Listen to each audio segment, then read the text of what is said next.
The notification lit up my phone at 1:38 a.m. on a Tuesday morning, and in that single moment, my entire world collapsed like a house of cards in a hurricane. I wasn't supposed to see it. That's what made it worse. The message preview glowed on my locked screen. A text from my wife Bethany's phone, sent to our shared family iPad that I'd been using to check work emails because my laptop was dead. Except it wasn't from Bethany. It was from someone using her messaging app, clearly not realizing the devices were synced. Can't wait to feel you again tomorrow. Tell Ryan you're working late. I need you so bad. The sender's name made my stomach drop. Kevin Lawson, my business partner. The guy who'd stood beside me as best man at our wedding 7 years ago. The man I'd trusted with half my company, my secrets, my life. My hands started shaking so badly I nearly dropped the iPad. I sat there in our home office, surrounded by the life we'd built together. Photos of our 2 kids on the walls, Bethany's coffee mug still sitting on the corner of the desk from this morning, her handwriting on sticky notes reminding me about parent-teacher conferences and dentist appointments. Everything suddenly felt like a stage set, a beautiful lie. I didn't move for what felt like hours but was probably only minutes. My brain couldn't process it. Bethany was asleep upstairs in our bed. Our kids, Emma, age 5, and Tyler, age 3, were in their rooms down the hall, probably tangled in their superhero and princess sheets, dreaming innocent dreams. And here I was, holding evidence that my wife was having an affair with the person I trusted most in the world outside of her. The rational part of my brain kicked in after the initial shock wore off. I needed more information. I needed to be absolutely certain before I did anything. Maybe it was a joke, some kind of mistake, but even as I tried to rationalize it, I knew. Deep in my gut, I knew it was real. I opened the messaging app with trembling fingers. The conversation thread between Bethany and Kevin went back months. Months. I scrolled through message after message, each one a knife twisting deeper into my chest. Ryan's taking the kids to his mom's this weekend. Come over Saturday. I can't stop thinking about last night. You're incredible. He has no idea. Sometimes I feel guilty, but then I remember how alive you make me feel. There were dozens of them. Hundreds, maybe. I couldn't bring myself to count. They'd been meeting at hotels, at Kevin's apartment across town. Once, and this one nearly made me vomit, in our own home while I was on a business trip to Denver last month. In our bed. I took screenshots. Methodically, mechanically, I captured every single message, every photo they'd sent each other. Nothing explicit, thankfully, but intimate enough to leave no doubt. I created a new folder in my cloud storage, password protected, and uploaded everything. Then I checked the dates against my calendar. The affair had started in March. It was now September. 6 months. Half a year of lies, of Bethany kissing me goodbye in the morning and then meeting him for lunch. Of Kevin slapping me on the back at work, asking about my weekend, all while sleeping with my wife. Of me being the oblivious fool who'd noticed nothing. Actually, that wasn't true. I had noticed things. Small things I'd dismissed or rationalized away. Bethany had started going to the gym more often. She said she wanted to get back in shape after Tyler. She'd bought new lingerie, which I'd appreciated but rarely got to see her wear because she was always too tired when we went to bed. She'd become protective of her phone, taking it everywhere, even to the bathroom. She'd started picking fights over stupid things, how I loaded the dishwasher, whether I'd remembered to pay a bill, my mother's comments about her parenting. I'd chalked it up to stress. She'd gone back to work part-time as a marketing consultant after Tyler started preschool, and I thought she was just adjusting to juggling everything. I'd tried to be supportive, taking on more of the household duties, giving her space when she seemed irritable. I'd been trying to be a good husband while she was betraying me in the worst possible way. And Kevin. God, Kevin. We'd started our digital marketing firm together 8 years ago, fresh out of business school, fueled by ambition and friendship. We'd weathered the lean years, celebrated our first major client together, expanded from just the two of us to a team of 15 employees. The company was worth close to $3 million now. We'd built it together, 50-50 partners in everything. He'd been at the hospital when Emma was born. He was Tyler's godfather, for crying out loud. He came to our house for Sunday dinners.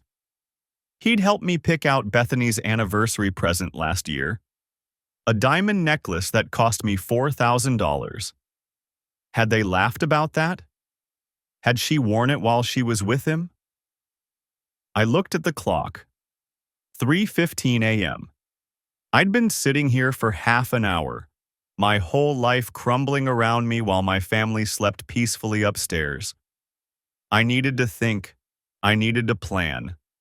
I couldn't just confront Bethany in a rage. I had kids to think about. I had a business to protect. I had to be smart about this. I forwarded all the screenshots to my personal email account, then deleted the forwarding record from the iPad. I cleared my browsing history. I made sure everything looked exactly as it had before I'd seen that message. Then I went upstairs, moving quietly through the dark house, and stood in the doorway of our bedroom. The clock reads 3:42 a.m. when I finally close the iPad and set it face down on my desk. My hands have stopped shaking. That's the strangest part. Somewhere in the last hour, the trembling gave way to something colder. Something that feels like ice spreading through my chest cavity, freezing everything it touches. I should wake her. Storm upstairs and throw the iPad in her face, watch her scramble for explanations that won't come. Part of me wants to see that moment of recognition when she realizes the carefully constructed lie has shattered. But I don't move. Instead, I pull up the company documents on my laptop. Partnership agreement, operating procedures, financial statements. Kevin and I had drawn up the paperwork 8 years ago, fresh out of business school, full of ambition and brotherhood. 50-50 split on everything. Equal signatures required for major decisions. Mutual trust baked into every clause. I'd trusted him with half my livelihood, with my family, with my son's spiritual guidance, for God's sake. The partnership agreement is ironclad in some ways, catastrophically vulnerable in others. We'd built it on the assumption of good faith. No buyout clauses, no non-compete agreements, no provisions for what happens when one partner destroys everything. I start taking notes. Not emotional ones, clinical, strategic observations. Who handles which clients? Which accounts are under my direct management versus his? Where the money flows? Our upcoming contracts, the ones we've been negotiating for months. The Brennan account alone is worth $400,000 annually. I've been the primary contact there for 3 years. Jennifer Brennan sends me Christmas cards with her kids' photos on them. I make a list of every client relationship I own. It's longer than I expected. My phone buzzes. For a horrible moment, I think it's Bethany, somehow knowing I'm awake, but it's just a spam email. I silence the phone completely and keep working. By 4:30 a.m., I have a preliminary strategy mapped out. Not complete. I'll need professional help for that. But enough to know the shape of what comes next. The business can be salvaged. Maybe not the partnership, but my stake in it, my client relationships, My reputation? I'll need a lawyer. Two lawyers, actually. One for the divorce, one for the business. The thought sits heavy in my stomach, making everything real in a way the screenshots didn't quite manage. Divorce. Emma asking why Daddy doesn't live here anymore. Tyler too young to understand, but old enough to feel the absence. Holidays split between houses. The family photos on my desk turning into archaeological artifacts of something dead. I push the thought away. Can't go there yet. Need to stay focused on the practical steps. First thing tomorrow, today, technically, I'll call Dennis Wright. He's a business attorney we've used for contract reviews, someone Kevin doesn't have a relationship with. I'll need a divorce lawyer too, but I don't know any. Don't know anyone who's been through this. The realization is isolating. Our social circle is couples mostly. People we met through the business or through the kids' activities. Bethany's book club friends and their husbands. Kevin and his rotating girlfriends at dinner parties. Kevin, who'd always seemed like the perpetual bachelor, joking about how marriage wasn't for him while he stood as my best man. While he held my son at the baptism and promised to be a spiritual guide. While he screwed my wife in my bed. The ice in my chest cracks slightly, heat bleeding through. I force it back down.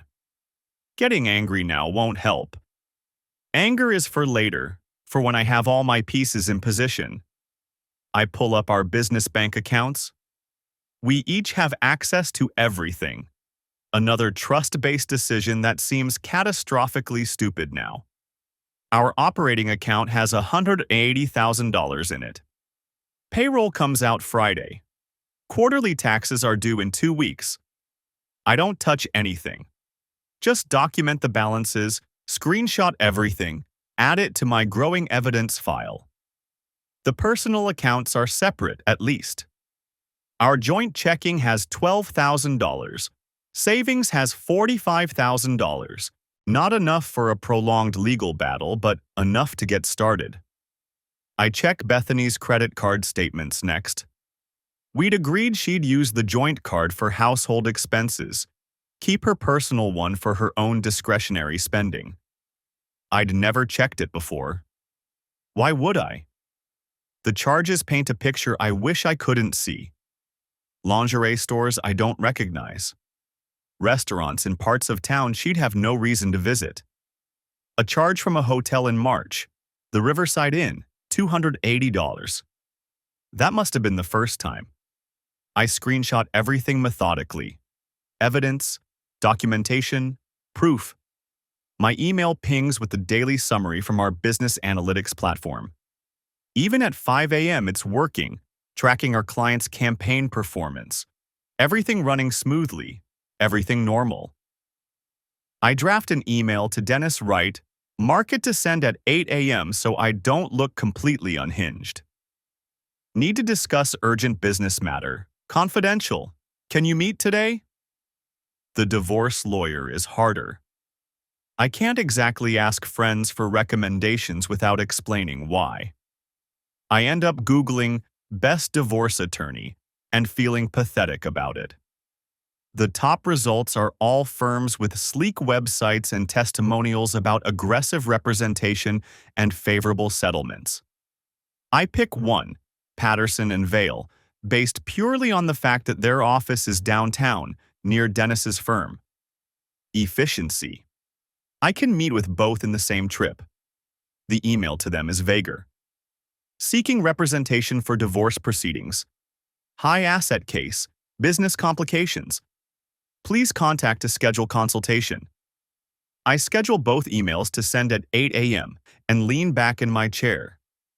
The house is still silent. Bethany still asleep upstairs, dreaming whatever dreams cheaters have. The kids in their rooms, innocent and oblivious. I should try to sleep. Get a few hours before Emma wakes up demanding pancakes and Tyler needs help finding his toy dinosaur. Before I have to put on the mask of normalcy and pretend everything is fine. But when I close my eyes, all I see are the text messages. The photos. Nothing explicit, thankfully.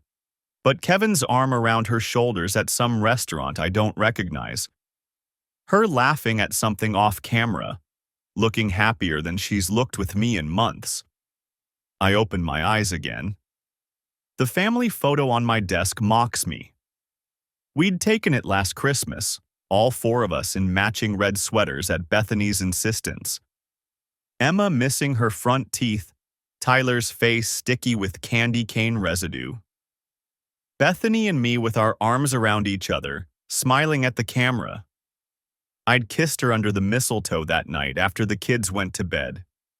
She'd pulled away after a moment, said she was tired, had a headache.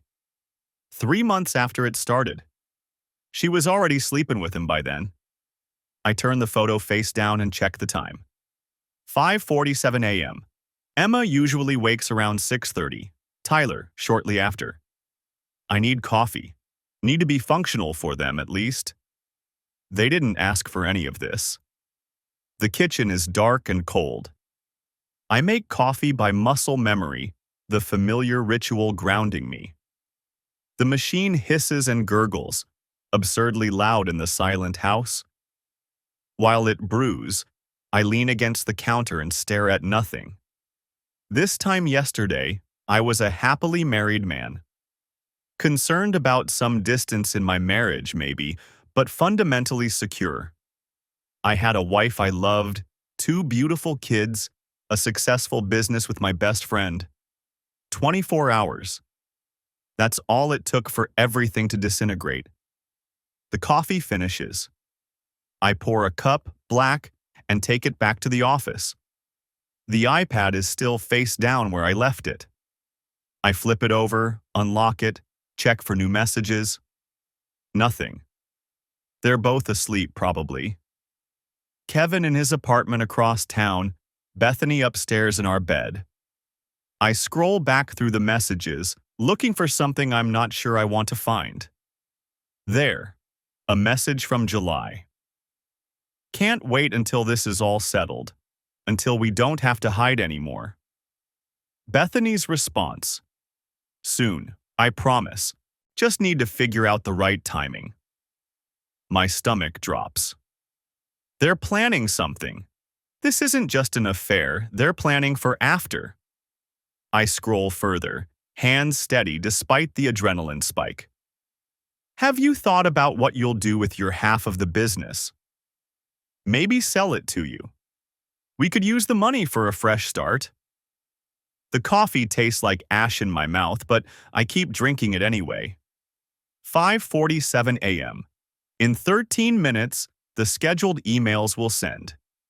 In an hour, Emma will wake up asking for her strawberry yogurt. In 2 hours, Bethany will come downstairs in her yoga pants and oversized sweatshirt, kiss me on the cheek, and ask if I slept well. I wonder if she'll notice the tremor in my hands. The iPad sits dark on the counter between us. Me and my cold coffee. The kitchen island a barrier between my old life and whatever comes next. I've read those messages so many times the words have burned themselves into my brain. Every I love you she sent to him, every lie she told me. Working late at the Dennison account. Meeting with a potential client. Girls' night with Rachel. Rachel. God, does Rachel even know? Or has Bethany been lying to everyone, not just me? 5:51 a.m. My phone buzzes. For one insane moment, I think it might be Kevin. That somehow he knows I know. That this whole thing is about to explode right here in my kitchen at dawn. But it's just a promotional email from some software company. I delete it with shaking fingers. The house settles around me, that peculiar silence of early morning when you're the only one awake. I can hear the refrigerator humming. The ice maker drops cubes with a distant clatter. Somewhere upstairs, Tyler coughs in his sleep. I should feel something more than this numbness. Rage, maybe. The kind of fury that makes men do stupid things. But instead, there's just this hollow space in my chest where 7 years of marriage used to be. 5:54 a.m. I pull up the business documents again on my laptop. Kevin and I founded Apex Digital Marketing right out of business school. Scrappy, ambitious, stupid enough to think we could compete with the established firms. And we did. We built something real. Client roster worth $3 million in annual billings, 12 employees, office space in the Riverside building with windows overlooking the city. 50-50 partners, equal shares. No buyout clause because we were brothers, right? Best friends. He was my best man. He held Emma in the hospital when she was 6 hours old, tears streaming down his face because he was so moved by the miracle of life. He held Emma, my daughter. And then he slept with my wife in the bed where that daughter was conceived. The nausea hits again, but my stomach's empty. Just bitter coffee and bile. 5:58 a.m. I open the screenshots folder one more time. Hundreds of images, all backed up to 3 separate cloud accounts with passwords Bethany doesn't know. My finger hovers over one from July, a photo Kevin sent her. He's shirtless, grinning at the camera, and the caption makes my skin crawl. For later. When you're lying next to him and thinking about me. July 14th. I check my calendar from that month. July 14th was Tyler's 3rd birthday. We had a party at the house, bounce house in the backyard, 24 screaming kids, Bethany in her sundress serving cake and lemonade. Kevin was there. He gave Tyler a giant stuffed dinosaur and a card that said, "To my favorite godson." That night, after we'd put the kids to bed exhausted and happy, Bethany said she had a headache. She took Tylenol and turned away from me in the dark. She was thinking about him. On our son's birthday. 6 a.m. The emails send. I watch the little swoosh animation on my phone. One to Janet Kowalski, business attorney. One to David Fleming, divorce lawyer. Both marked urgent. Both containing enough documentation to bury Kevin and Bethany in the truth they've been hiding. There's no taking it back now. I stand up, legs stiff from sitting in the same position for 3 hours. The kitchen looks exactly the same as it did yesterday. Same granite counters, same family photos on the refrigerator held up by alphabet magnets, same sticky note in Bethany's handwriting reminding me that Emma has a dentist appointment next Thursday. Next Thursday. Will we still be living in this house next Thursday? Will Emma still have a dentist appointment? Or will everything be lawyers and custody arrangements and explaining to a 5-year-old why Daddy doesn't live here anymore? I walk to the sliding glass door that leads to our backyard.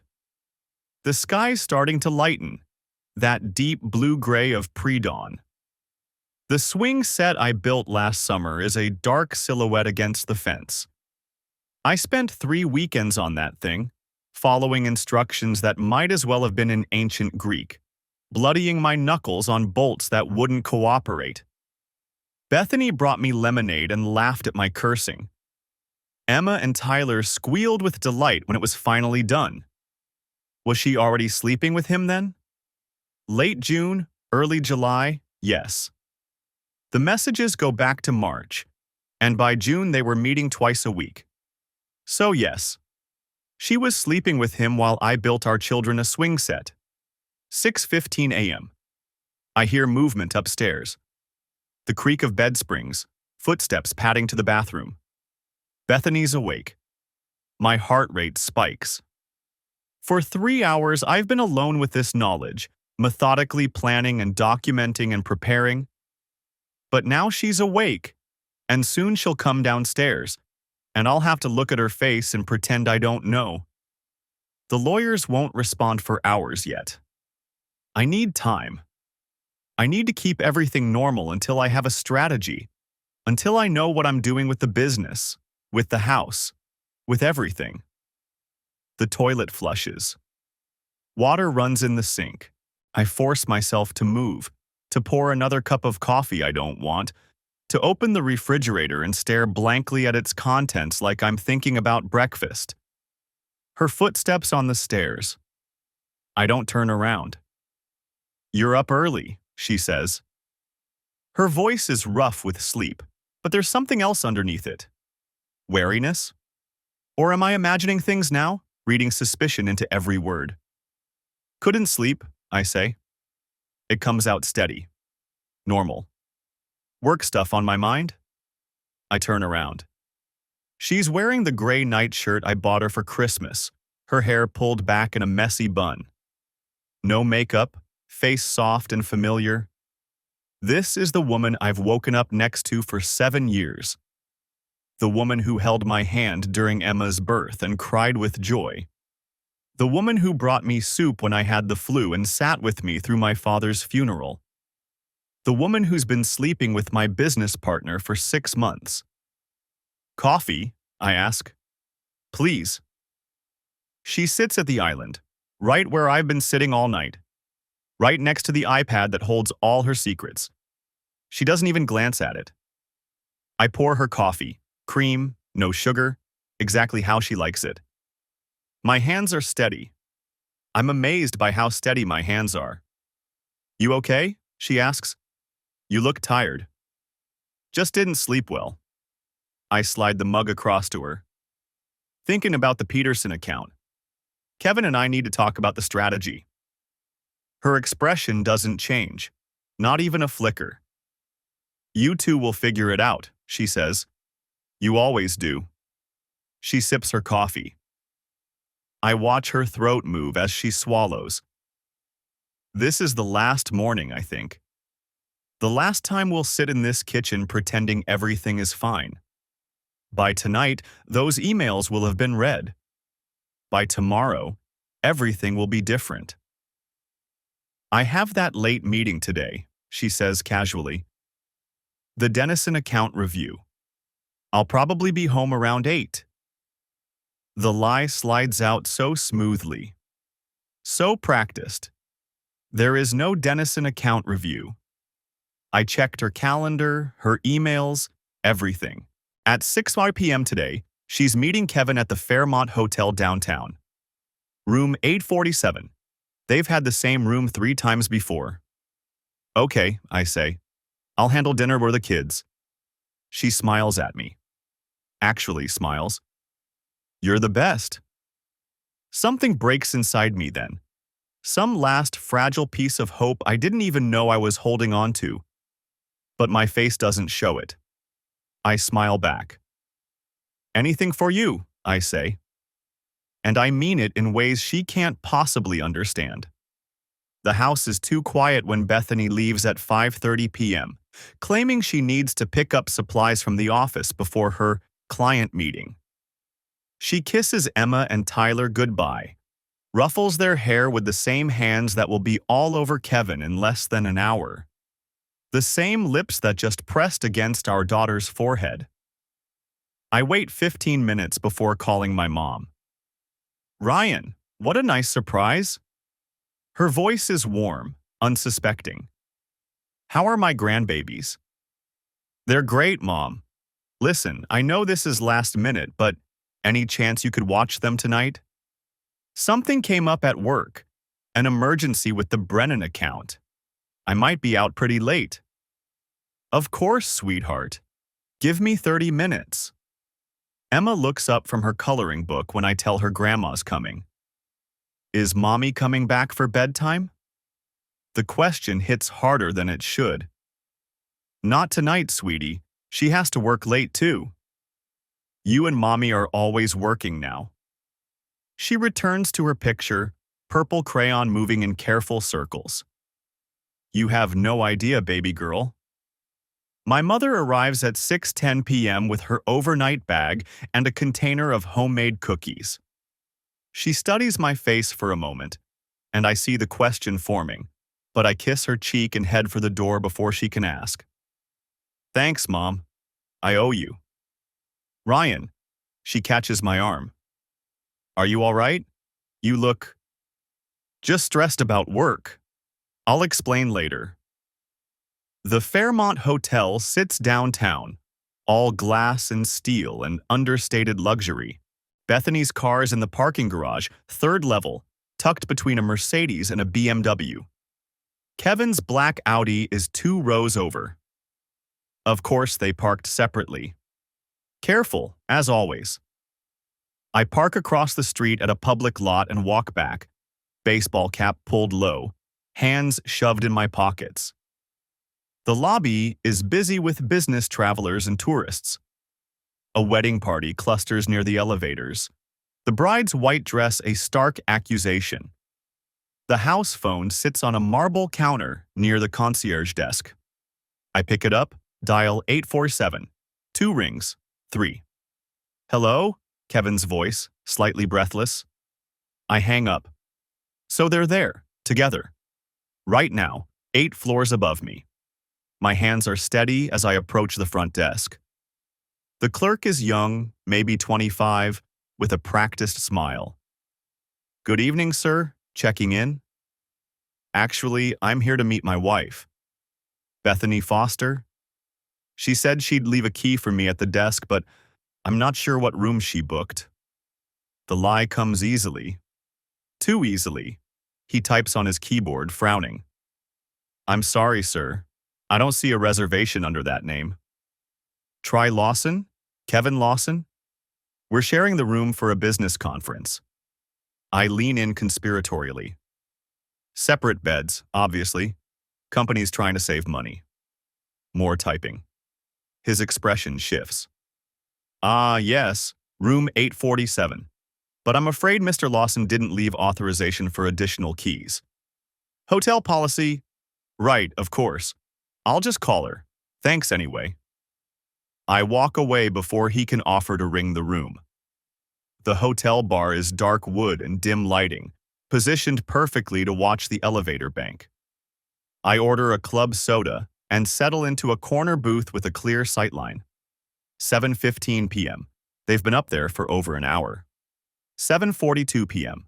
A family with 3 kids crowds into an elevator, the youngest crying about wanting to swim. 8:03 p.m. My phone buzzes. Emma, via my mother's phone. Grandma let me have 3 cookies. Don't tell Mommy. I send back a smiley face, my heart cracking.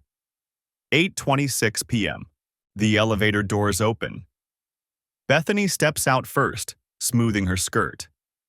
Her hair is different. Messier than when she left home, then hastily fixed. Kevin follows 3 steps behind. Professional distance, like they're colleagues who happen to share an elevator. But I see his hand brush the small of her back as they cross the lobby. See her smile, the one I used to think was just for me. They head for the parking garage entrance together, then split at the door. Kevin goes left toward the garage stairs. Bethany turns right, pulling out her phone. My phone rings. I let it go to voicemail, watching her through the bar's tinted windows. She's standing under a streetlight, phone to her ear. 30 seconds later, the notification appears. Voicemail from Bethany. I play it on low volume. Hey, babe. Meeting ran long, sorry. Heading home now. Did your mom pick up the kids okay? I'll be there in 20. Love you. The casual lie. The easy affection in her voice. The complete absence of guilt. I finish my club soda and leave cash on the table. Kevin's Audi is still in the garage when I return to my car. I could wait, could follow him, could… What?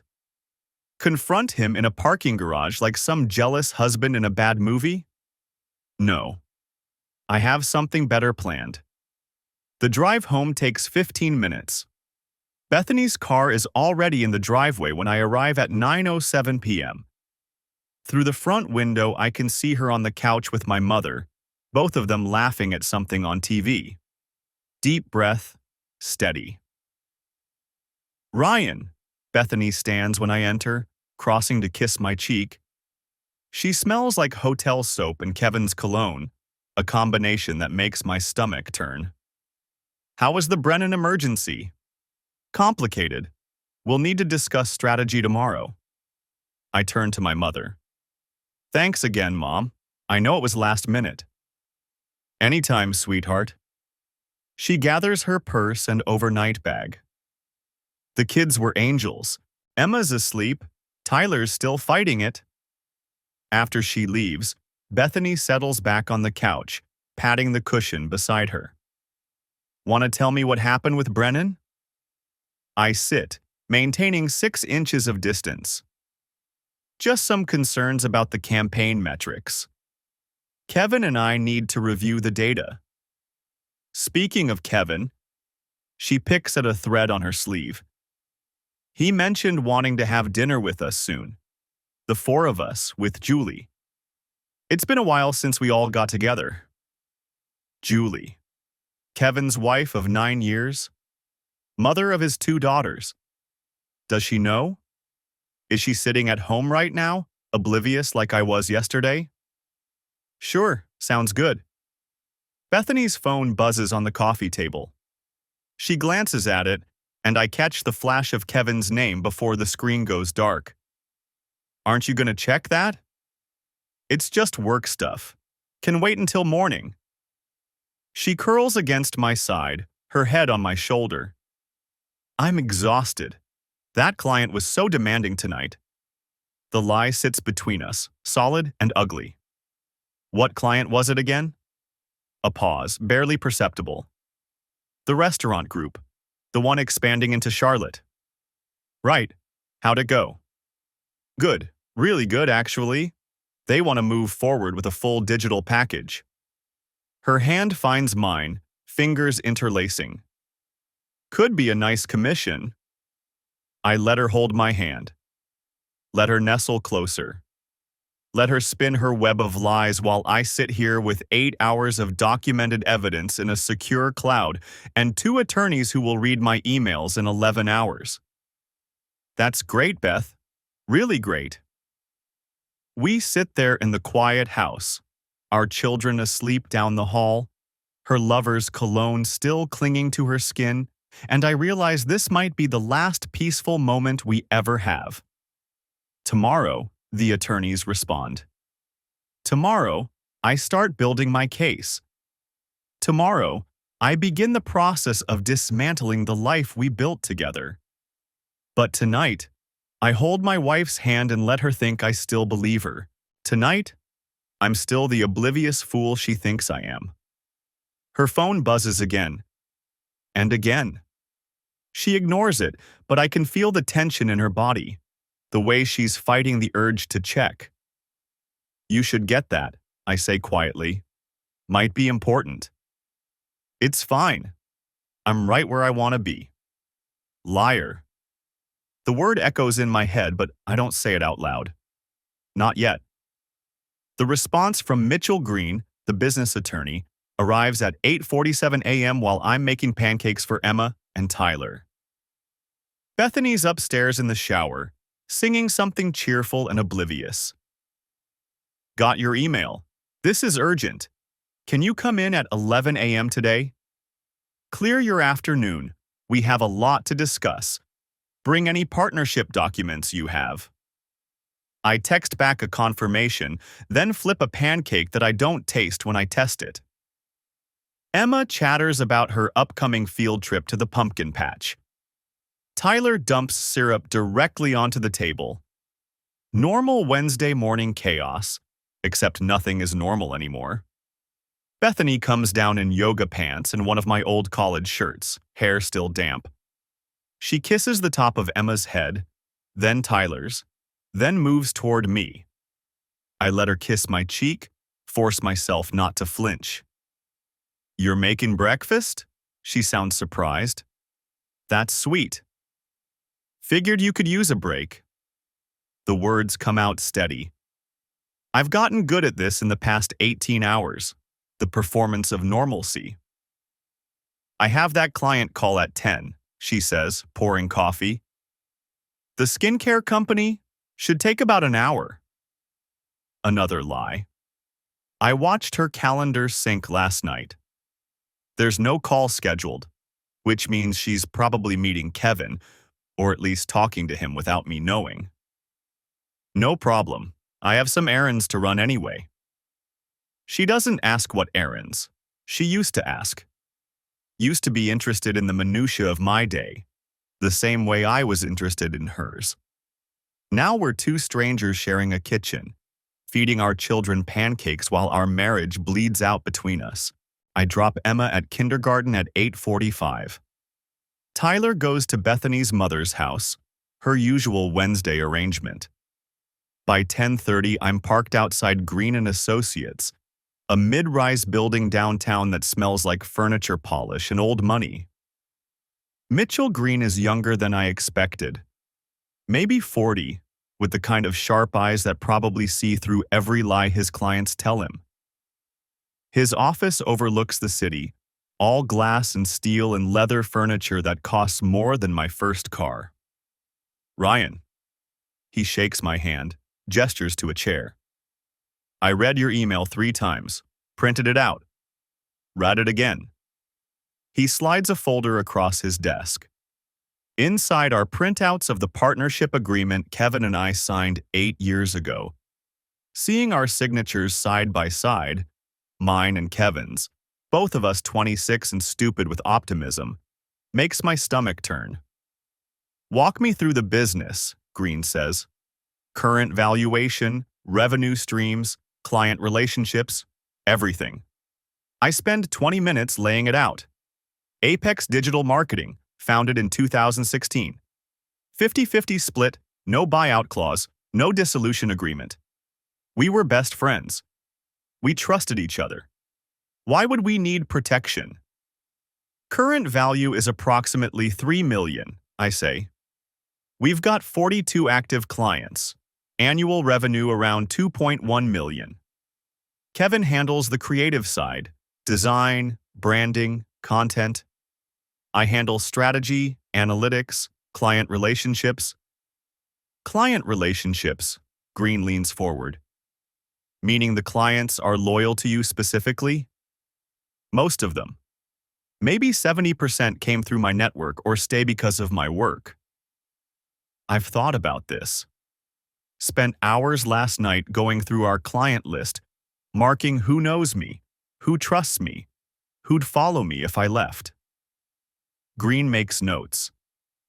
And he wants to buy you out. That's what the messages suggest.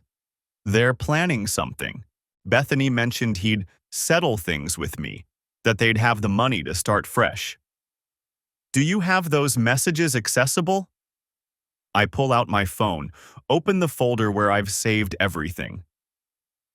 Green reads in silence, his expression never changing, but I see his jaw tighten when he gets to the part about them using my bed. Jesus, he mutters. Then, more professionally, okay, here's the situation. Without a buyout clause, you're looking at either negotiated dissolution or forced sale. Given that he's sleeping with your wife, negotiation is going to be hostile. Can he force me out? No. But he can make running the business together impossible. Stop showing up, sabotage client relationships, force a stalemate that tanks the company's value. Green leans back. However, you've got leverage he doesn't know about. The affair. The affair and the fact that you know about it while he thinks you're clueless. That gives you time to prepare. He taps the partnership agreement. I'm going to draft a dissolution proposal. Fair market value split, but structured so you retain the client relationships and the Apex name. He gets his 50% in cash or assets, but you keep operational control. He'll never agree to that. He will if the alternative is worse. Green's smile is thin. We make it clear that if he fights, you'll drag this out. Tie up the business in litigation. Make it impossible for him to use it as collateral for whatever life he's planning with your wife. Men like Kevin, impulsive, entitled, they want the quick win. We make the quick win look like taking the money and walking away. My phone buzzes. A text from Bethany. How are your errands going? I stare at it. This casual check-in from my wife, who's probably sitting in Kevin's apartment right now, fresh from lying about a client call. Good. Should be home around 1. Need anything? No, I'm fine, love you. 2 words that used to mean everything. Now they're just noise. Green watches me. The divorce attorney, Cynthia Palmer. She's good. Very good. When are you meeting with her? 2 o'clock. She'll want these messages too. They're gold in a custody case. Affair with a spouse's business partner, lying, using the marital home. Courts don't look kindly on that. Custody. The word hits like a fist. Emma and Tyler, split between houses, weekends, and holidays, divided up by lawyers and judges. Tyler asking why Daddy doesn't live here anymore. Emma old enough to eventually understand what her mother did. I want full custody, I hear myself say. Or primary, at least. I don't want them living with Kevin. We'll push for it. Document everything. Who does pickup? Who makes dinner? Who handles bedtime? You're going to need to show you're the primary caregiver. I am. The words come out harder than I intend. Bethany does Wednesdays with her mother, but I do every other day. Morning routine, kindergarten drop-off, dinner, baths, bedtime stories. I work from home 2 days a week specifically so I can be present. Green nods, making notes. Good. Keep doing exactly that. Don't change your routine. Don't give her any indication you're preparing. The element of surprise is crucial. How long until we move? Palmer will advise on timing, but typically you want everything lined up first. Bank accounts separated, documentation complete, living arrangements secured if you're planning to leave the house. 2 weeks, maybe 3. 2 weeks of sleeping next to Bethany. 2 weeks of pretending I don't know Kevin's planning to buy me out of my own company. 2 weeks of watching my children play, oblivious to the bomb about to detonate their lives. I can do that, I say. Green studies me. Can you? Because if you slip, if she suspects anything, she'll move the money. Delete evidence. Prepare her own case. You need to be absolutely certain you can maintain this. I think about last night, holding Bethany's hand while rage burned through my chest, kissing her cheek this morning while she planned her lies, making pancakes while my world crumbled. I can do it.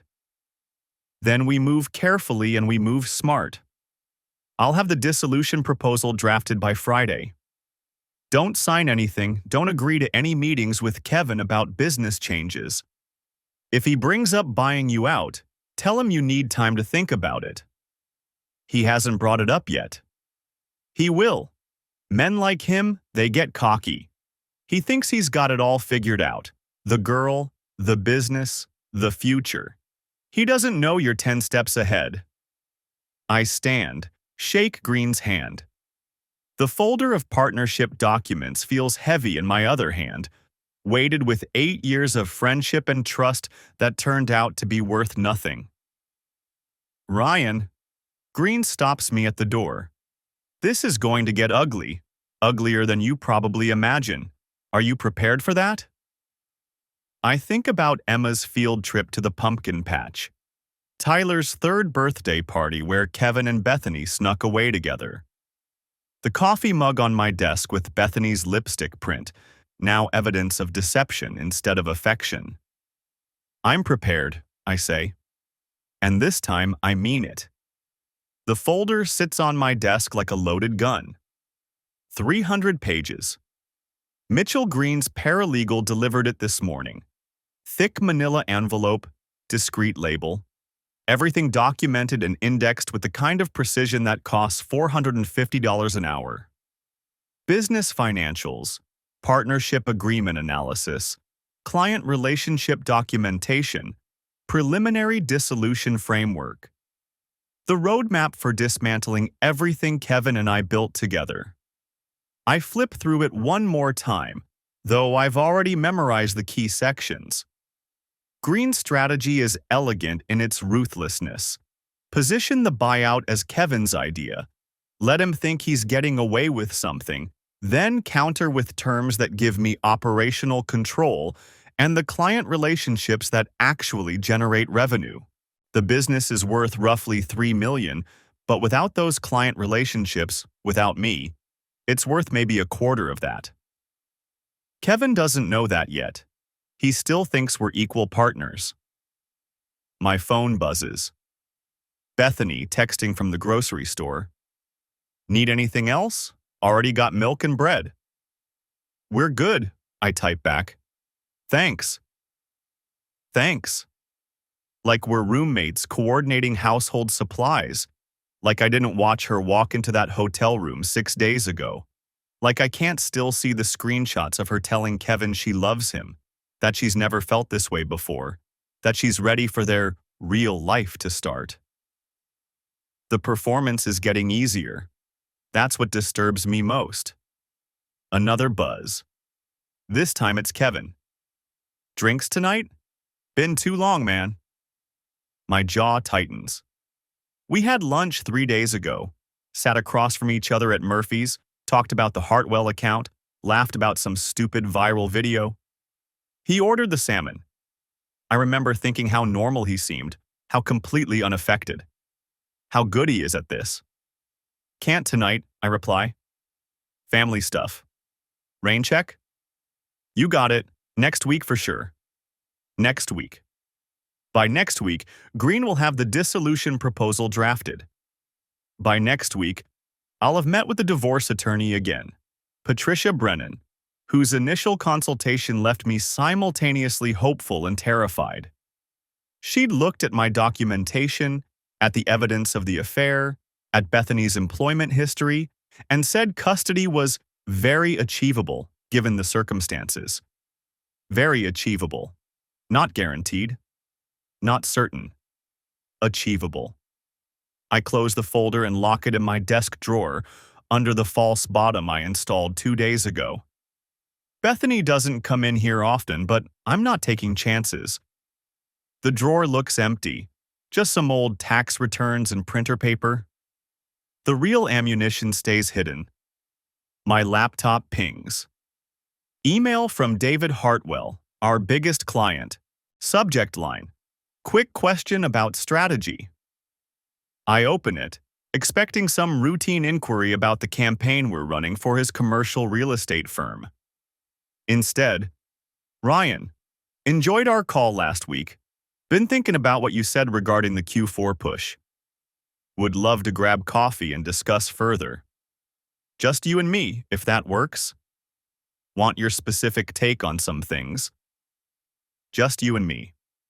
I read it twice, then checked the date on our call last week. Thursday afternoon. I'd walked David through the quarterly analytics, explained our strategy for the winter campaign, answered his questions about ROI.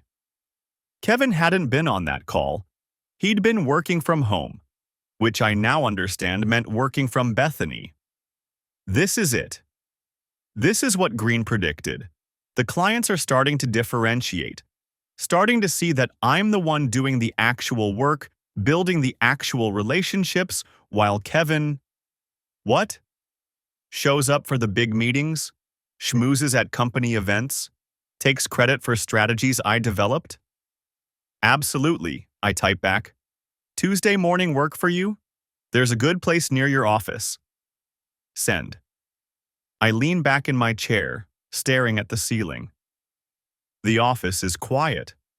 Saturday afternoon, just me here catching up on work. Real work, not the performance I've been giving at home. Bethany thinks I'm preparing for a client presentation. She'd kissed my cheek before leaving for the store, told me not to work too hard. The kiss felt like a transaction, payment for permission. My phone buzzes again. Not Bethany this time, not Kevin. A number I don't recognize, local area code. Is this Ryan? The text reads. Julie Lawson gave me your number. We need to talk. My heart stops. Julie, Kevin's wife. I stare at the message, fingers hovering over the keyboard. This isn't part of the plan. Green said to keep things quiet, maintain the element of surprise, don't let anyone know what I know. But Julie reaching out changes things. If she knows about the affair, if she has her own evidence. Who is this? I type. 3 dots appear. Disappear. Appear again. Angela Patterson, Julie's sister. She's in bad shape, Ryan. Really bad. She knows about Kevin and Bethany. Has known for a while. I think we should compare notes. The room tilts slightly. Julie knows. Has known for a while. Which means she's been performing too, same as me. Sitting across from Kevin at dinner, putting their daughters to bed, maintaining the facade while her marriage disintegrates from the inside. How long is a while? Longer than my 6 days? When? I type. Today? I know it's short notice, but Julie's falling apart, and I think if she knew someone else understood, someone else in the same position. The message trails off, then continues.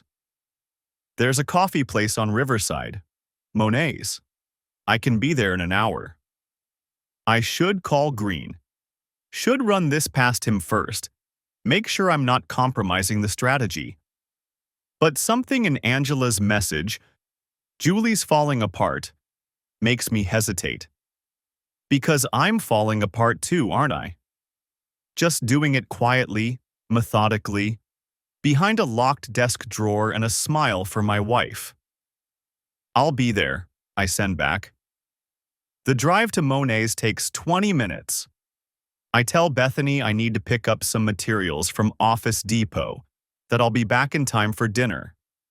She barely looks up from her phone, probably texting Kevin, probably planning their next meeting, probably discussing me like I'm an obstacle to be managed.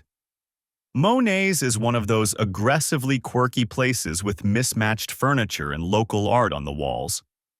I spot Angela immediately, late 30s, tired eyes, sitting in the back corner with 2 cups of coffee already on the table. She waves me over. Ryan? She stands, extends her hand. Thanks for coming. I wasn't sure you would. How did Julie know? I ask, skipping the pleasantries. About Bethany and Kevin? Angela's expression darkens. She found a credit card statement. March. Hotel charges. Restaurant charges. All on days Kevin said he was working late or meeting clients. She slides one of the coffee cups toward me. She confronted him. He denied everything, said it was business expenses, got angry that she didn't trust him. Gaslit her so effectively that she almost believed him. Almost. But she didn't, I say. No. She hired a private investigator. Angela pulls out her phone, swipes through some photos, then turns the screen toward me. These are from April. The photos are grainy but clear enough. Kevin and Bethany entering a hotel. Kevin and Bethany at a restaurant, holding hands across the table. Kevin and Bethany in what looks like a parking garage, kissing against a car. My car. My silver Audi, the one I let Bethany borrow when hers was in the shop. There are more, Angela says quietly. Dozens more.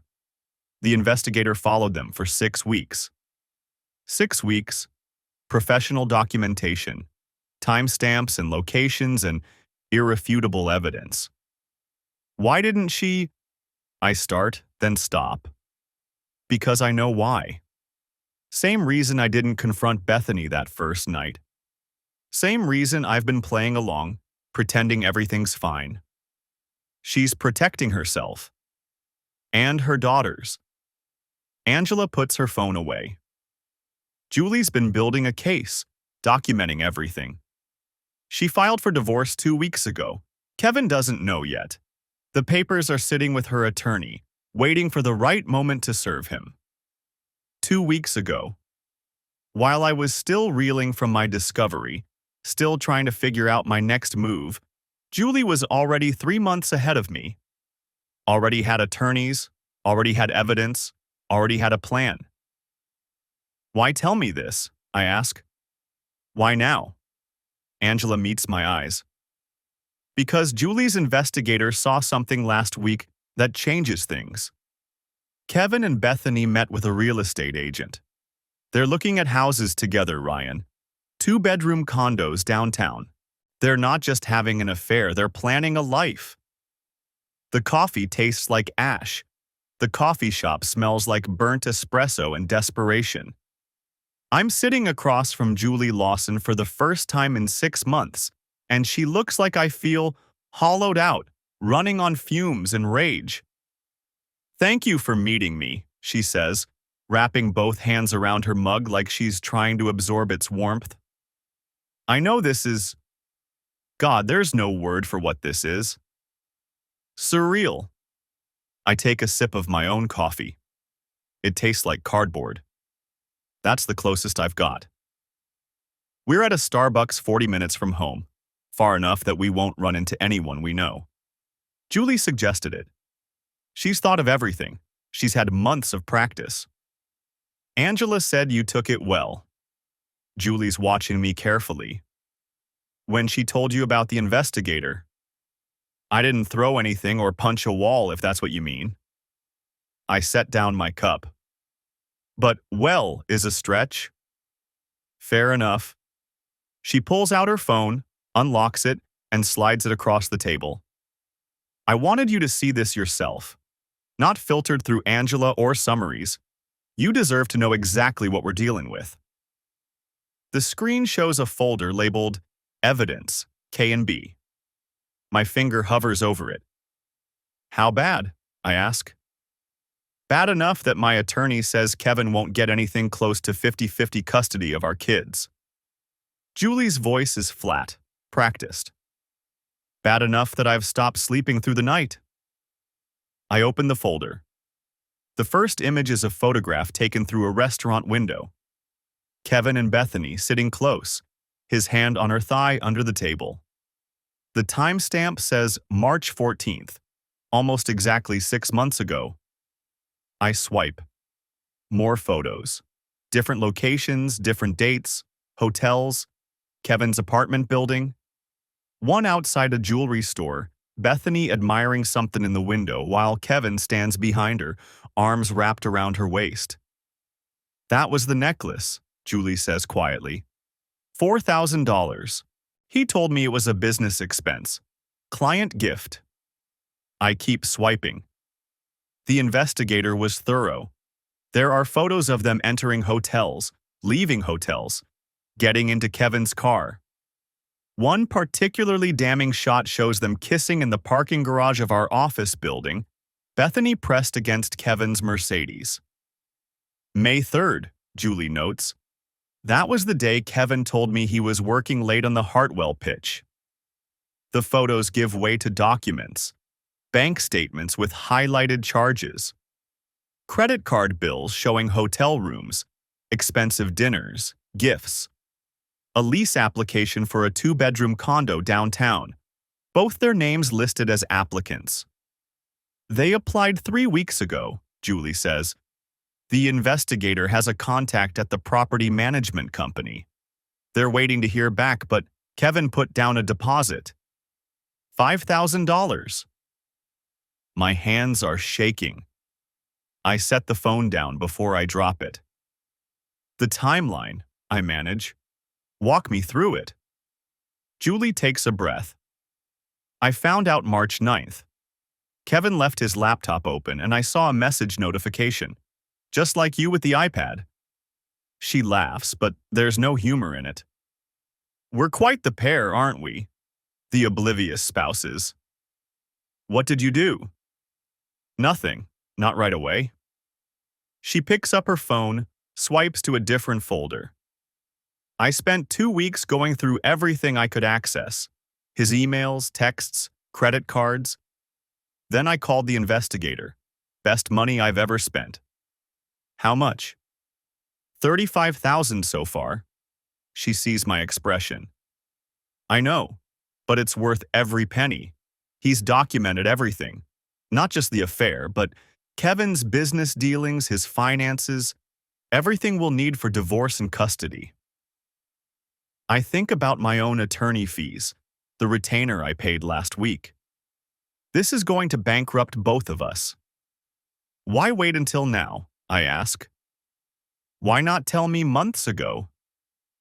Because I wasn't ready, Julie's voice hardens. And because I needed to be sure. Really sure. Not just that the affair was happening, but that it was serious. That they were planning a future. The condo. The condo. The bank account Kevin opened that I'm not supposed to know about. The fact that he's been siphoning money from your business. She pauses. You didn't know about that part, did you? My stomach drops. What? Julie pulls out a manila folder from her bag, slides it across the table. The investigator has a forensic accountant on retainer. She's been looking at Apex's books. Kevin's been moving money. Small amounts, nothing that would trigger immediate red flags, but it adds up. Over the past 4 months, he's diverted almost $200,000. I open the folder with numb fingers. Spreadsheets, bank transfers, invoices for services never rendered. It's all there, documented in meticulous detail. He's been billing fake expenses, Julie continues, consultants who don't exist, software subscriptions for programs you don't use, then routing the money through shell accounts before it lands in his personal account, the one I mentioned. Mitchell needs to see this. My attorney. Today. Already sent him a copy this morning. With your permission, obviously. Julie's been planning this conversation down to the minute. He'll have it by the time you get to his office.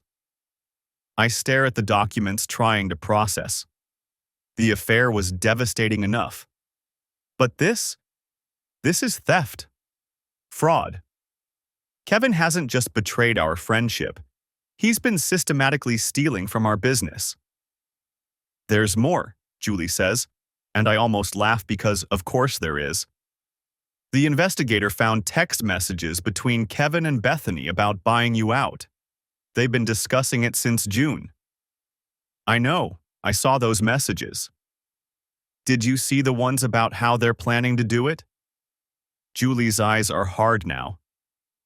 They're going to manufacture a crisis, tank a major client relationship, blame it on you, then use that as leverage to force you out at a reduced valuation. The coffee shop suddenly feels too small, too warm. Which client? Hartwell. They're planning to sabotage the Q4 campaign, make it look like your strategy failed. Kevin's already been laying groundwork, from what the investigator can tell. Subtle stuff. Undermining your recommendations in meetings, positioning himself as the more reliable partner. I think back to the past few weeks. Kevin's comments during client calls. His suggestions that maybe we should reconsider Ryan's approach. The way he's been inserting himself into my client relationships. When? My voice sounds distant, like it's coming from someone else. Soon. The investigator thinks within the next 2 weeks, based on the timeline they've discussed. Julie finishes her coffee. Which is why I'm telling you now, we need to move first. Julie? I'm filing for divorce next Wednesday, she says. Papers are ready. Kevin will be served at the office in front of witnesses. Maximum impact, minimum chance of him hiding assets before the court freezes everything. That's in 5 days. I know, and I think you should file the same day. She leans forward. Coordinate with me. We serve them simultaneously, catch them completely off guard. They won't have time to prepare, to hide money, to get their stories straight. My mind is racing. 5 days. Emma's birthday party is this weekend. Parent-teacher conferences are Tuesday. And Wednesday. Wednesday, my entire life implodes. I need to talk to my attorney, I say. Of course. But Ryan? Julie's expression softens slightly. We have one shot at this. One chance to catch them before they execute their plan. If we wait, if we give them any warning, they'll disappear. Money will never recover. They'll coordinate their stories. We'll spend years in court trying to prove what we already know. She's right. I hate that she's right, but she is. I'll call Mitchell this afternoon, I tell her. See if we can accelerate the timeline. Julie nods, then reaches across the table and squeezes my hand. It's the first genuine human contact I've had since this nightmare began, and I'm ashamed at how much I need it. We're going to get through this, she says. Both of us. And they're going to learn that betraying people has consequences. I squeeze back, then let go. 5 days. 5 days, she confirms. Then we burn it all down. The weekend stretches ahead like a minefield. 5 days until Wednesday. 5 days of pretending everything's normal while my entire world burns down around me. Saturday morning, I wake up to Bethany's hand on my shoulder. You okay? She asks. You were tossing and turning all night. I force myself to meet her eyes. The same eyes I've looked into for 7 years. The same face I've kissed goodbye 1,000 times. Now every expression feels like a mask. Just stressed about the Hartwell presentation, I say. It's not even a lie. I am stressed about Hartwell, just not for the reasons she thinks. She nods sympathetically. You'll do great. You always do. The casual reassurance makes my stomach turn. She's planning to sabotage that same presentation, to tank our biggest account, to destroy what we've built together. And she can look at me like this, touch my shoulder like she cares, lie with such effortless ease. Thanks, I manage. Emma barrels into the room, already demanding pancakes. Tyler follows, dragging his stuffed dinosaur. Bethany slips into mom mode seamlessly, wiping syrup off chins, negotiating the eternal breakfast debate, laughing at Tyler's knock-knock jokes that don't make any sense. I watch her from across the kitchen table and wonder if any of it was ever real. Sunday afternoon, my phone buzzes. Julie.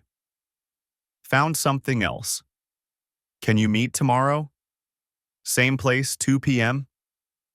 I tell Bethany I have a client lunch. She barely looks up from her phone, probably texting Kevin about their next rendezvous. The irony isn't lost on me. Monday at 2 p.m., I'm back in the corner booth at Riverside Cafe. Julie arrives exactly on time, looking more composed than our last meeting. She's wearing business attire, her hair pulled back, every inch the corporate attorney she used to be before she became a stay-at-home mom. She slides a new folder across the table. Remember how I said Kevin had been embezzling? She doesn't wait for me to answer. It's worse than I thought. A lot worse. I open the folder. Bank statements, wire transfers, corporate documents. The numbers swim before my eyes. How much worse? Try $320,000. The coffee I just swallowed threatens to come back up. 300 over 18 months. He's been very careful, very methodical.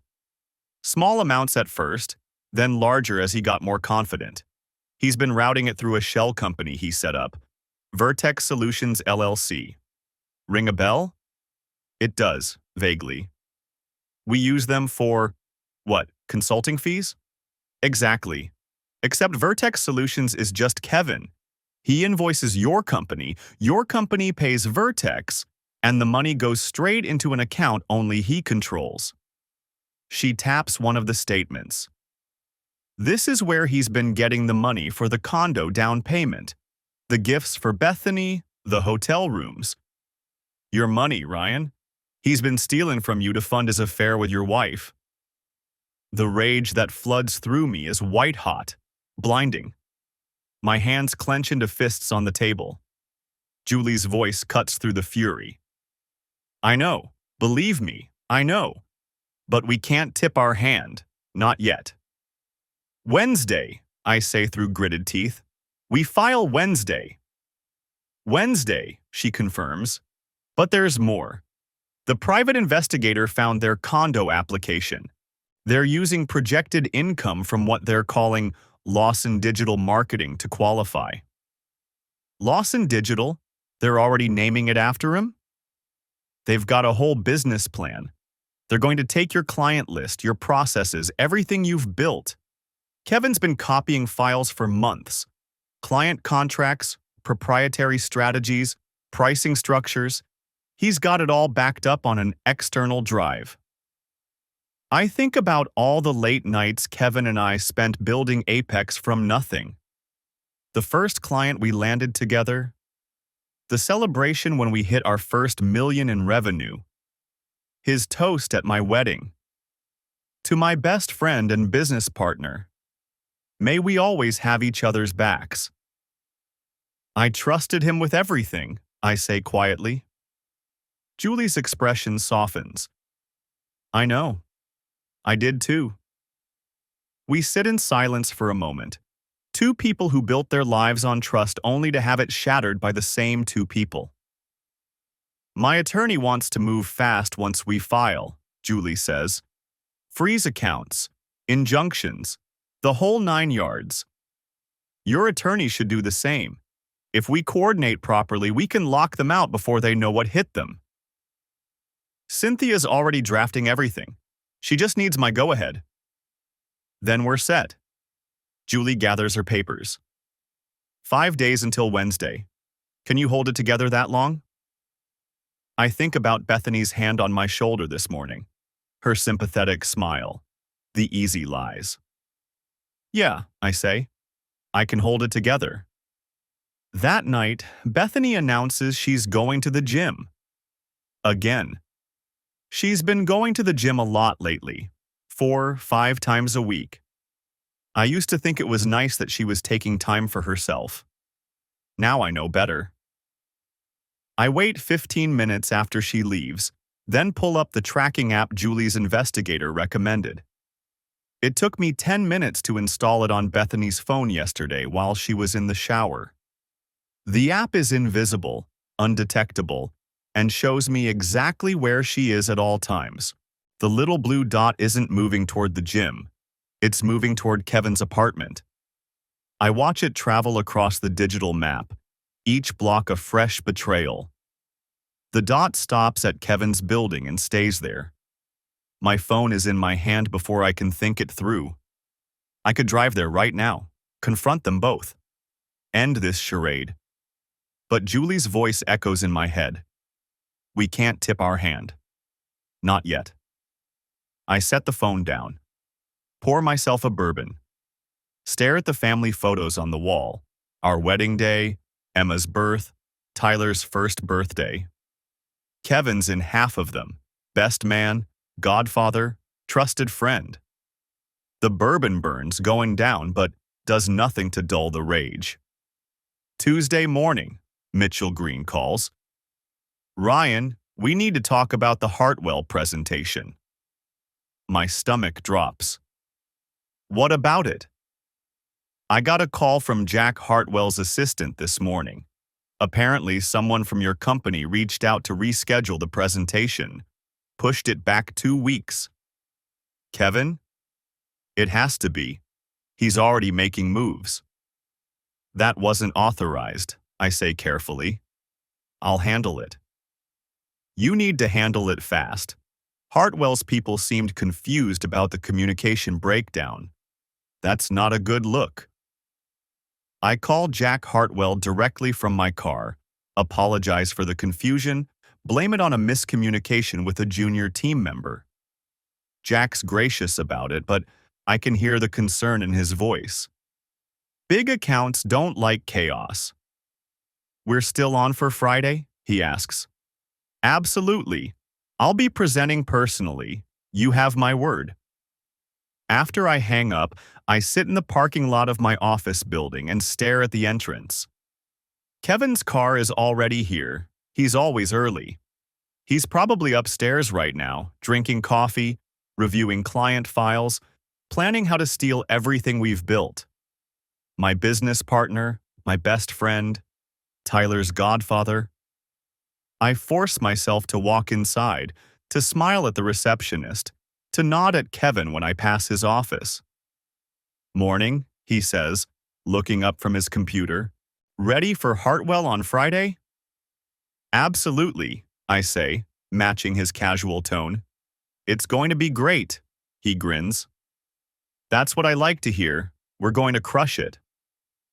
We, like we're still partners, like he hasn't been systematically destroying everything we built together. I make it to my office before the rage takes over. Close the door, grip the edge of my desk until my knuckles turn white. One more day. Just one more day. Tuesday night. Bethany's phone buzzes during dinner. She glances at it, smiles slightly, then sets it face down on the table. Who was that? I ask, keeping my voice light. Just a friend, she says. Nothing important. Emma's telling a story about preschool, something about finger painting and a boy named Jackson who ate paste.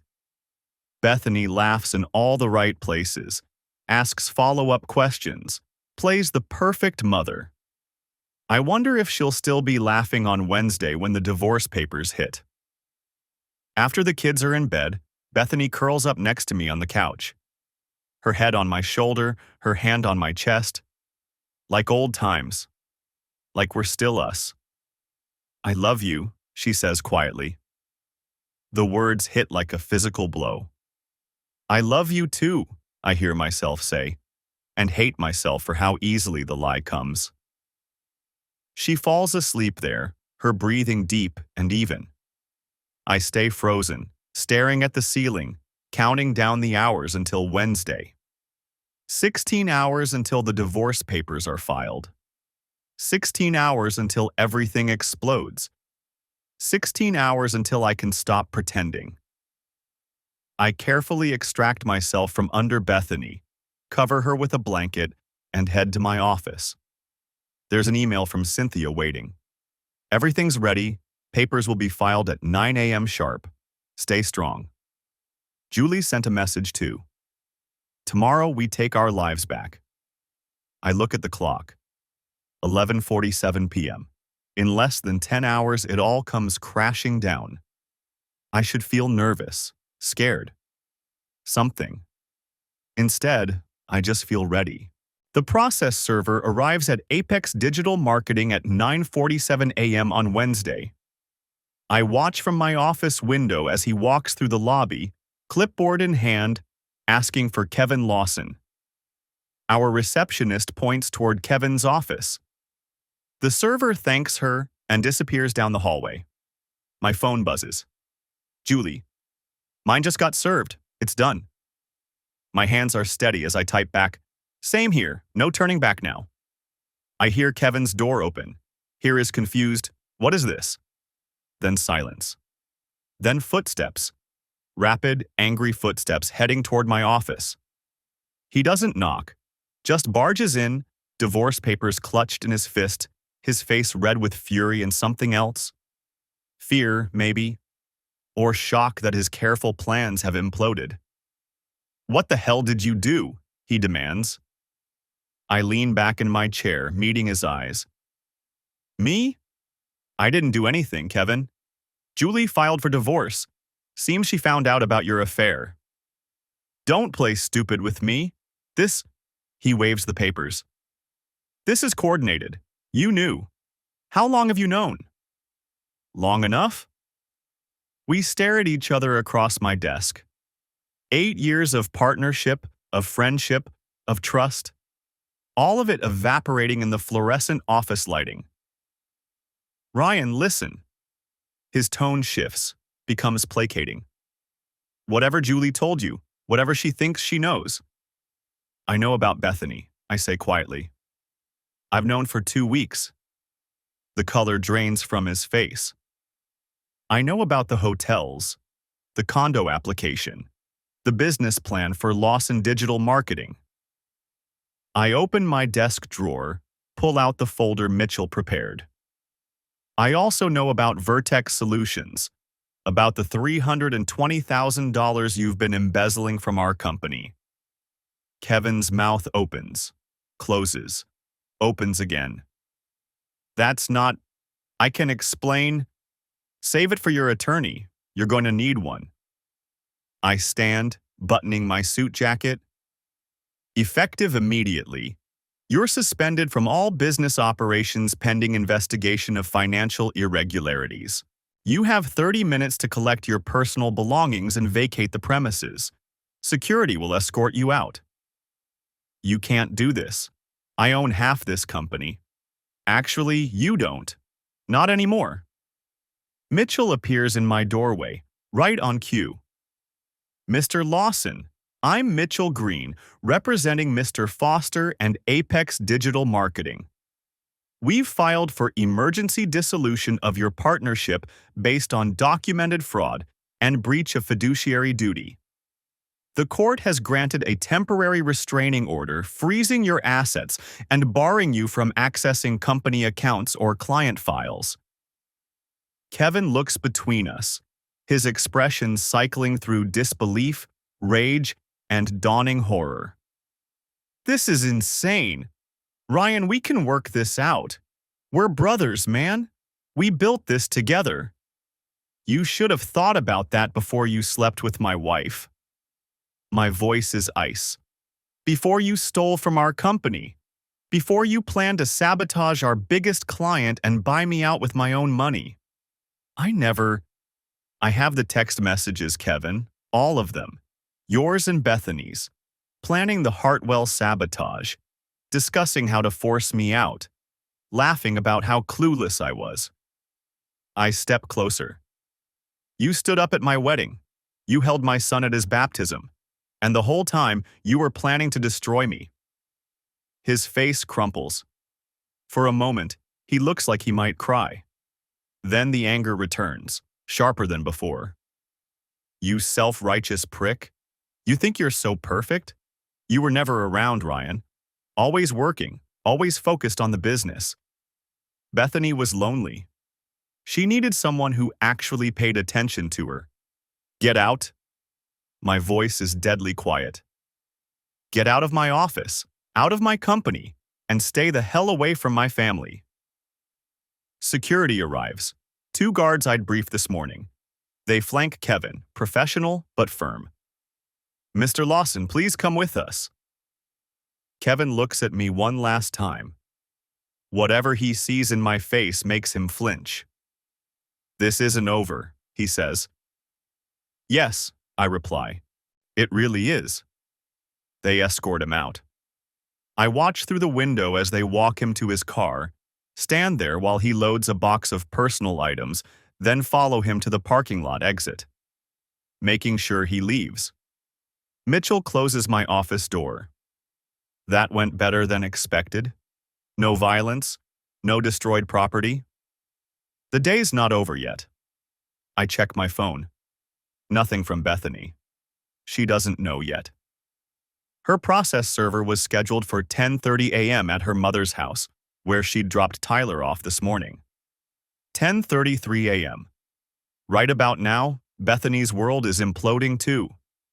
My phone rings. Speak of the devil. Ryan, her voice is shaking. Ryan, someone just served me with divorce papers. This is a mistake, right? Some kind of horrible mistake? No mistake, Bethany. Silence. Then, quietly, you know. I know everything. The affair, the hotels, the plans to steal my business. All of it. Ryan, please, let me explain. There's nothing to explain. I've seen the messages. I've seen the photos. I watched you walk into the Fairmont Hotel 3 weeks ago. My voice cracked slightly, the first break in my armor. I watched you lie to my face every single day while you planned a future with him. It's not what you think. Kevin and I, we were just what? Just destroying our families? Just stealing from our company? Just planning to sabotage everything I've built? The anger surges now, hot and righteous. You used our bed, Bethany. Our bed. While I was in Denver for work, you brought him into our home. She's crying now. I'm sorry. God, Ryan, I'm so sorry. I never meant for it to go this far. It just happened. And then I couldn't stop and save it for your attorney. You're going to need a good one. The kids, Ryan, please. We have to think about Emma and Tyler. I am thinking about them. That's why I'm getting them away from this. Away from you and Kevin and whatever toxic mess you've created. You can't keep them from me. I'm their mother. A mother who committed adultery with her children's godfather, who used the marital home for her affair, who planned to upend their lives so she could play house with her lover. My voice is steel now. My attorney is very confident about custody. No, her voice breaks. No, Ryan, please. Please don't take my babies. I'll do anything. I'll end it with Kevin. I'll go to counseling. It's too late for that. It was too late the moment you made this choice. I close my eyes, seeing Emma's face, Tyler's smile. You should have thought about our children before you destroyed their family. I hang up. The phone immediately rings again. I silence it. It rings 4 more times in the next minute before finally stopping. Mitchell watches me carefully. You okay? No. The honesty surprises me. But I will be. The next 3 weeks are a blur of attorneys and depositions and court filings. Kevin fights the dissolution, claims the embezzlement evidence is fabricated, tries to rally our employees to his side. It doesn't work. The forensic accountant's report is damning, and one by one our staff members choose to stay with me. Bethany files for joint custody. Her attorney argues that she's been the primary caregiver, that the affair doesn't impact her parenting ability, that the children need their mother. Cynthia Palmer destroys those arguments methodically, presents evidence that I've been doing the majority of childcare for the past year, submits the text messages where Bethany discussed moving the kids to a new home without consulting me, brings up the affair's impact on the children's stability. The judge, a stern woman in her 60s, reviews everything with a carefully neutral expression. This is a difficult case, she says during our preliminary hearing. Both parents clearly love their children. But the evidence suggests a pattern of deception and poor judgment on Mrs. Foster's part that gives this court serious concerns about her decision-making. She awards me temporary primary custody. Bethany gets supervised visitation every other weekend. Bethany sobs in the courtroom. Her attorney has to physically support her as they leave. I feel nothing. Just a vast, empty relief that Emma and Tyler are safe. The Hartwell presentation happens on schedule. I deliver it solo, walking Jack through the Q4 strategy, answering every question with the kind of focused attention that's only possible when you've got nothing left to lose. This is excellent work, Ryan, Jack says afterward. Really excellent. I have to ask, though, where's Kevin? I thought you two were partners. Not anymore. Kevin's no longer with the company. Jack's eyebrows rise. That's sudden. It was necessary. But I want to assure you that Apex Digital Marketing is stronger than ever. I've brought on 2 new senior strategists, and we're expanding our analytics division. You'll see even better results going forward. Jack studies me for a long moment. You know what? I believe you. Let's move forward with the full package. The contract he signs is worth $600,000 annually. The biggest deal in Apex's history. I sign my own name with a flourish. Just my name. Not Kevin's. It feels like freedom. 6 weeks after the divorce filing, Kevin's attorney approaches Mitchell with a settlement offer. Kevin will relinquish all claims to Apex Digital Marketing in exchange for $400,000 and a non-disparagement agreement. He's desperate, Mitchell says. Julie's divorce is bleeding him dry and he can't afford to fight on two fronts. This is actually a good deal for you. It's less than his partnership stake is worth, and it gets him out of your life permanently. I think about it for exactly 10 seconds. Counteroffer. $300,000, paid out over 5 years, and he signs a non-compete agreement. He doesn't get to start Lawson Digital Marketing or any similar venture. He stays out of our industry entirely. Mitchell grins. I'll draft it today. Kevin signs within a week. Bethany's attorney requests mediation.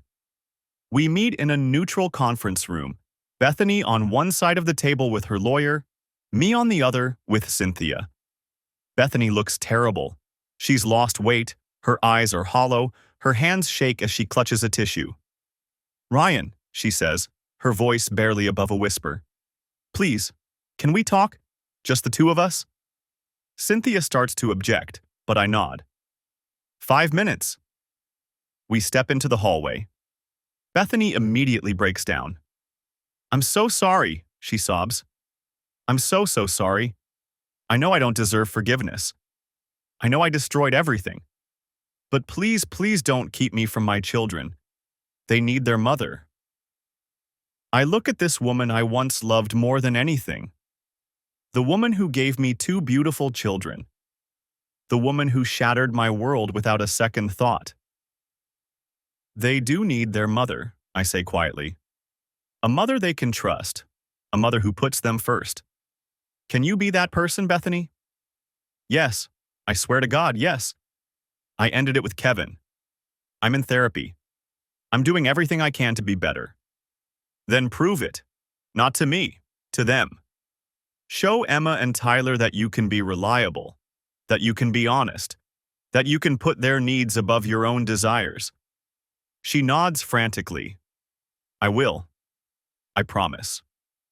We'll do joint custody, I say. But I keep primary residence. You get them every other weekend and 1 weeknight dinner. If you can maintain that for 6 months without incident, we'll revisit the arrangement. Thank you. She grabs my hand. Thank you, Ryan. I won't let you down. I won't let them down. I extract my hand gently. Don't thank me. Thank Emma and Tyler. They're the only reason I'm agreeing to this.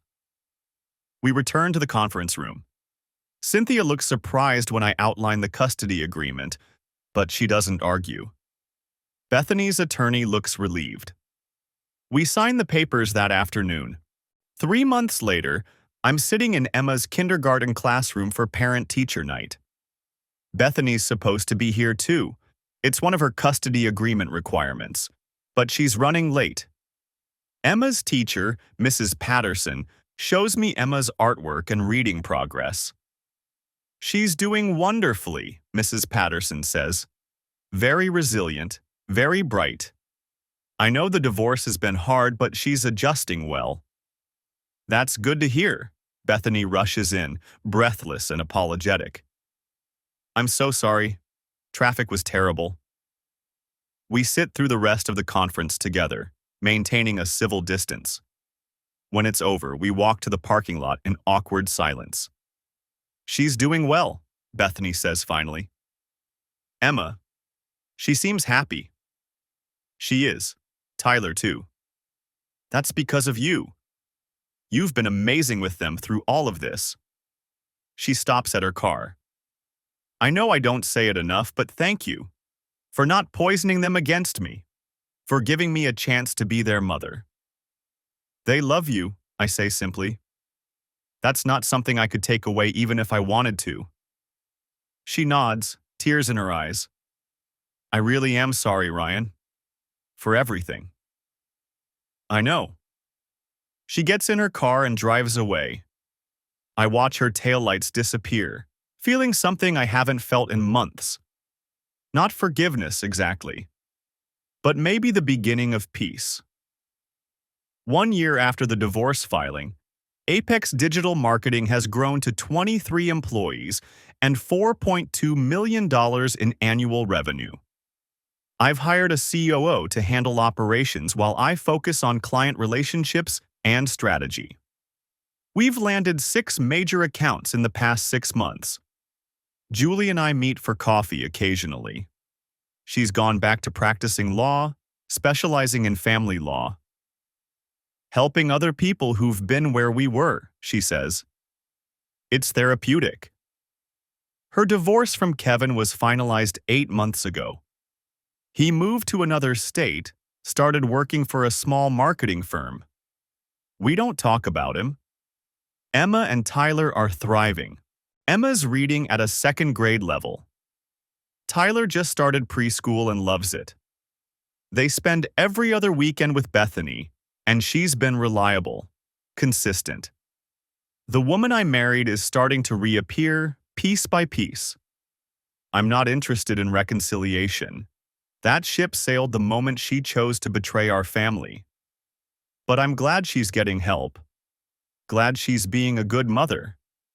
The kids deserve that much. Late one night, I'm in my home office. A new home, a fresh start. No memories of Kevin or betrayal when Emma pads in wearing her princess pajamas. Daddy, can't sleep. I pull her into my lap. Bad dream? No, just thinking.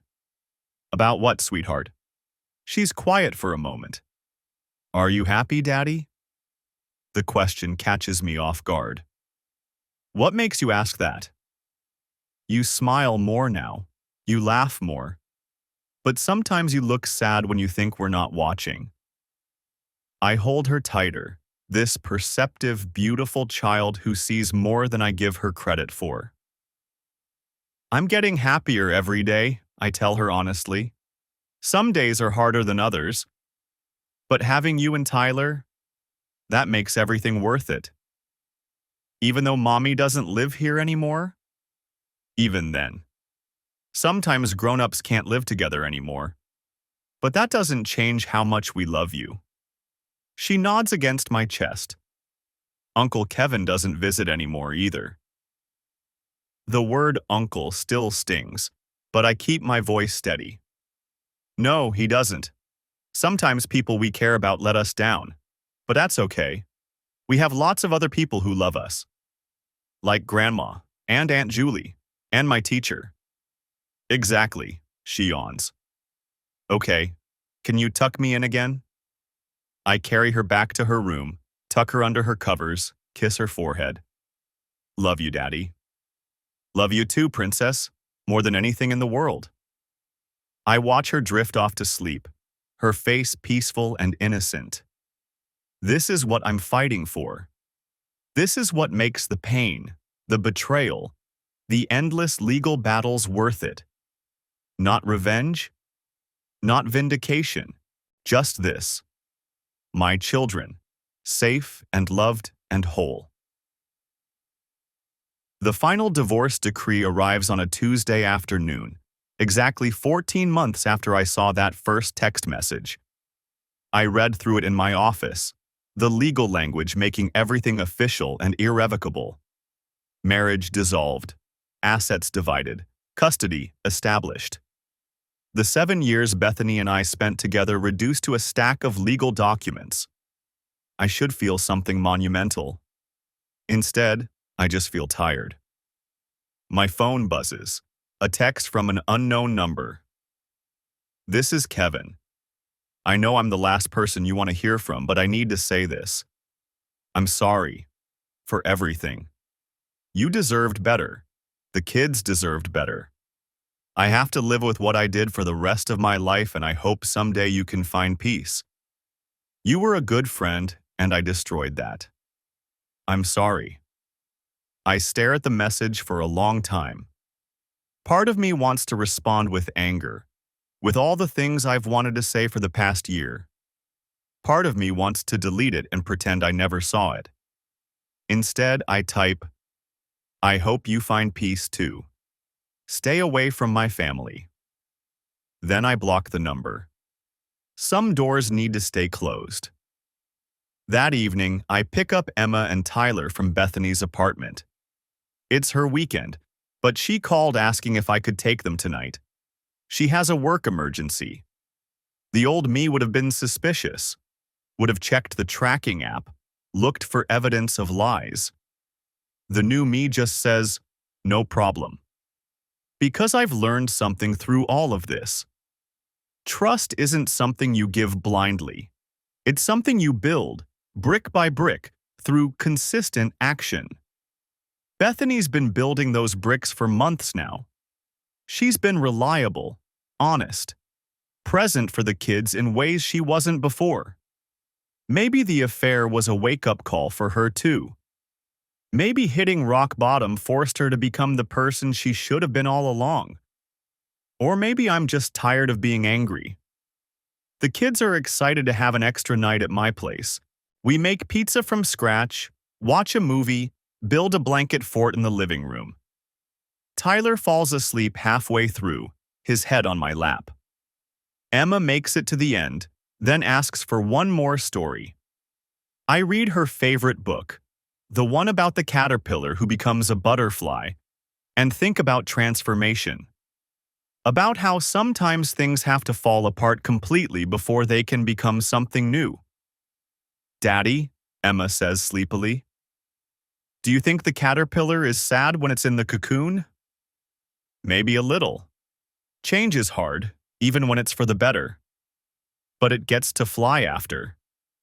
Yes, sweetheart, it gets to fly. She smiles and closes her eyes.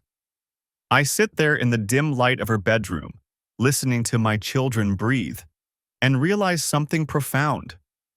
I'm not the same man I was 14 months ago. That man was trusting to the point of blindness. That man ignored red flags and rationalized away concerns.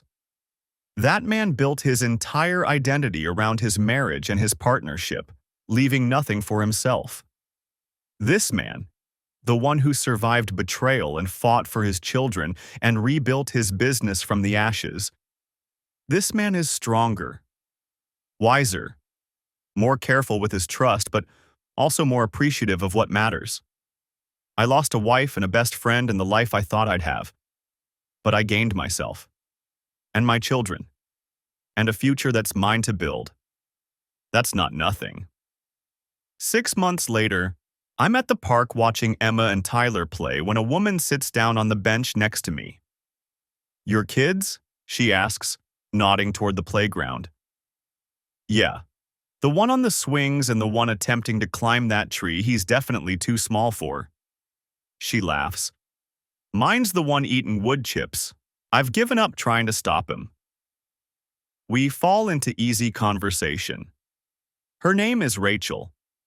She's a teacher, divorced, one son. She's funny and kind, and when she smiles, it reaches her eyes. She doesn't ask about my divorce, doesn't pry into my past, just talks about her students and her son and the book she's reading. When Tyler runs over demanding juice, she stands to leave. This was nice, she says. Maybe I'll see you here again. Maybe, I say, and mean it. She walks away and I don't ask for her number. Don't make plans. Don't rush into anything. But I also don't close the door, because I've learned that while some doors need to stay shut, others are worth leaving open. Just a crack. Just enough to let in light. Emma runs over, breathless and happy. Daddy, did you see me on the monkey bars? I made it all the way across. I saw, sweetheart. You were amazing. She beams and runs back to play. I watch my children in the afternoon sun, surrounded by the simple joy of a playground and a beautiful day, and I think, this is enough. This moment, right here, my children healthy and happy, my business thriving, my heart slowly, carefully healing. Everything else, the betrayal, the pain, the long nights of rage and grief, it's all just background noise now. It happened.